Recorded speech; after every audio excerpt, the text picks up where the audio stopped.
What's cracking, YouTube? Me? I'm just chilling. YouTube, we about to get into some P. Diddy. Take that, take that, take that. Not that type of getting into, but you know what I'm saying. We about to go in and get into the topic of P. Diddy. Any way you say it comes out sounding wrong. Anyway, YouTube, we about to go ahead and get into this video. Let's see what all this mess is about. Yeah.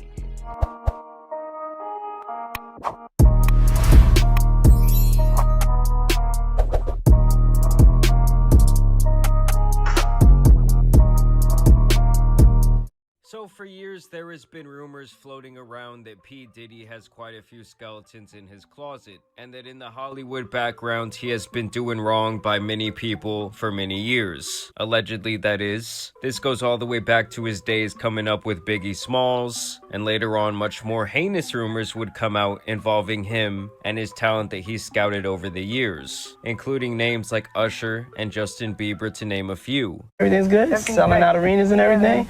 Starting to act different, huh? You ain't been calling me and hanging out the way we used to hang out. Well, I mean, you tried to get in contact with me, through all my, partners and whatnot. Mm-hmm. But you never really got my number, so. Right. Okay. My number? So for years, fans of the Man, I'm gonna tell you what though. That look that Bieber had on his face was a nervous, like a kid that's just like scared of.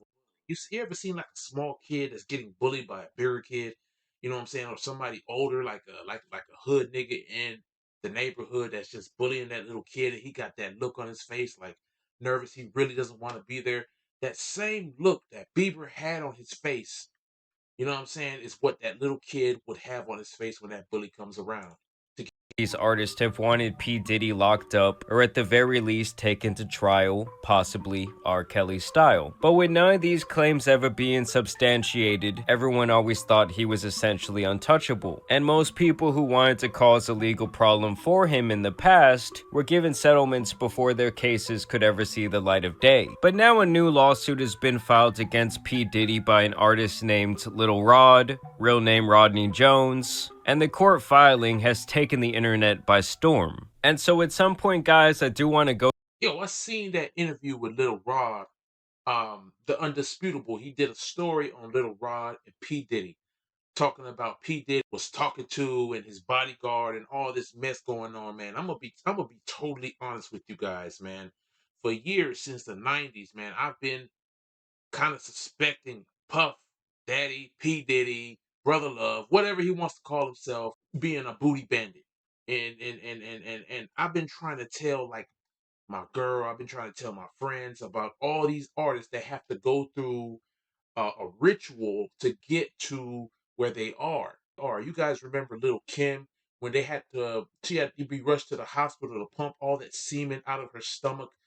You know what I'm saying? It was on MTV. I'm gonna see if I can find it. But if you guys find it first, if you guys can leave the link down in the comment section. Him had, did the chupon. If you know what a chupon is, licking the lollipop, a whole bunch of that to a P. Diddy and a lot of his entourage, so that way she can get into, you know what I'm saying, as the story goes. I don't want to get sued or anything for defamation, but as the story goes, to get to where she is, well, where she was a couple years ago, until she had that ugly surgery and made her look like, I don't know, a messed up Barbie doll. Go through all these documents. We have over 70 pages here, but it does look like this guy, Lil Rod, aka Rodney Jones, is suing not only P. Diddy, but a whole bunch of people in the music industry. I mean, look at all these record labels and different entities. So yes, at some point I will go over all of this, probably on my second channel, because there's a whole bunch of crazy stuff here, a whole bunch of allegations levied against P. Diddy. And so in this specific instance, there is 3 people actually listed by name.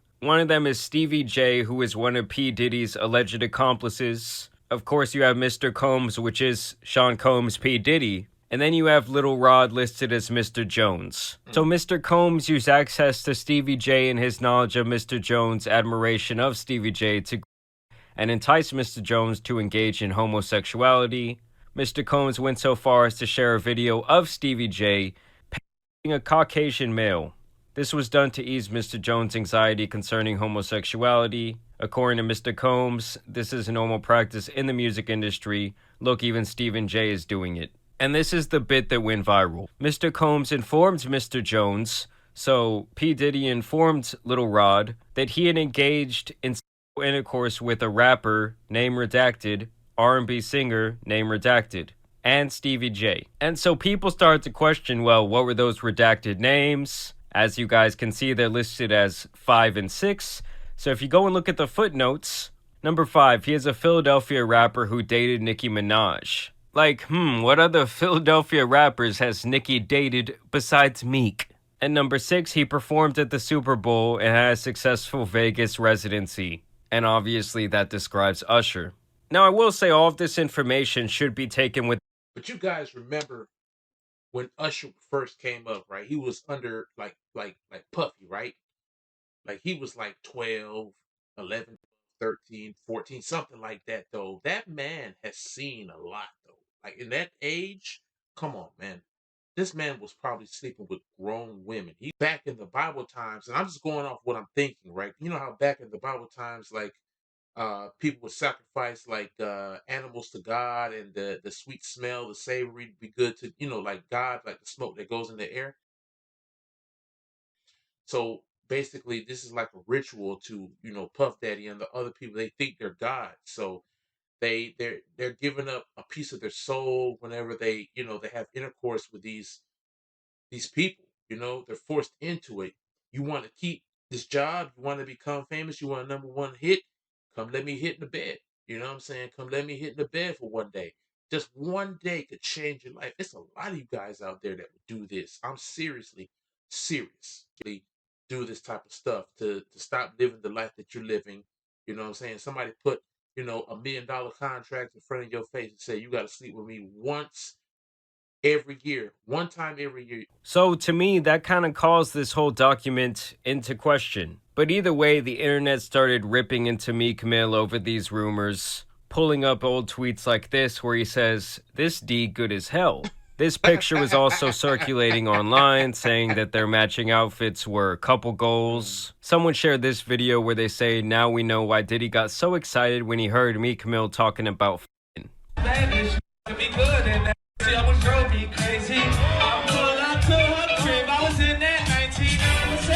Someone shared this I'm going to rewind this though. Like look at Diddy's mouth though. You got to see his lips though. No, like, no homo though. Like no sex, right?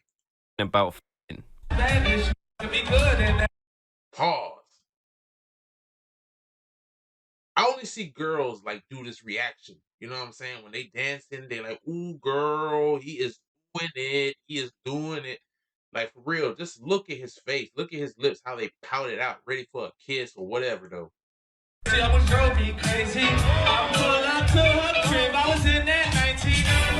Sort of clip like this just looks suspect to people. Nah, dude, you gotta sell it for 3 months. That nigga cried when they sell it left. Pack it up, go to new jail. You gonna feel like you just lost a chick.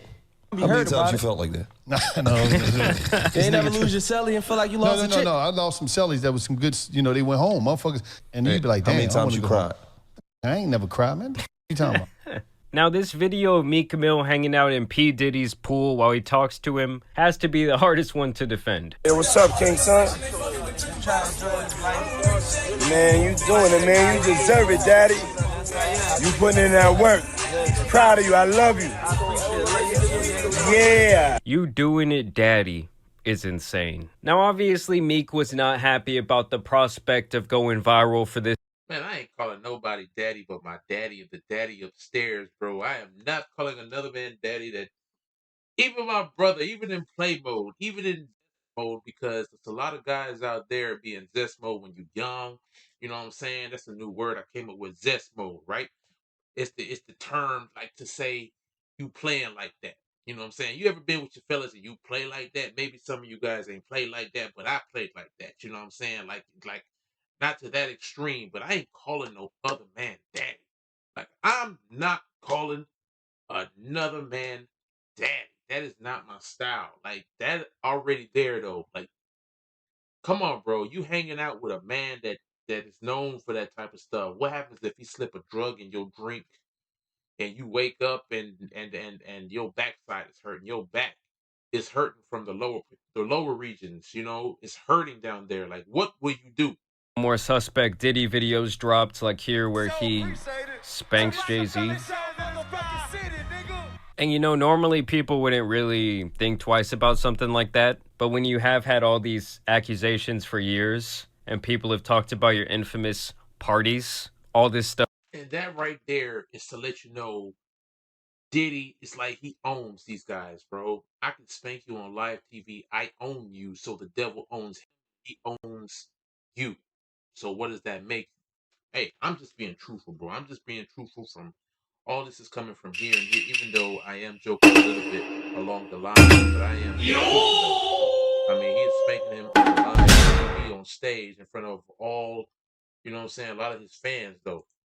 Stuff starts to look extremely suspect. Here, Game says all he used to do was party with Diddy, that they never made music together. Wasn't Puffy interested in working with you also? Yeah, Puff. I was running around with Puff for a minute, but we was just partying, man. Puff liked to party. We just did a bunch of partying. We might have went to the studio once or twice, but I didn't get to record nothing. I was just, you know. I guess when that ship starts coming down, all these other people start sinking with you, whether there be merit to these rumors or not. I have relationships with women and with men. And I got news for you. That means you're gay. Do you think it's a lot of undercover brothers in the industry? Oh no, Queen. We don't know nothing about undercovers. Oh no. Okay. Cause I do. Man, you doing it, man. You deserve it, Daddy. Kick in the door, waving the 4-4. Hey, hey, hey, yeah.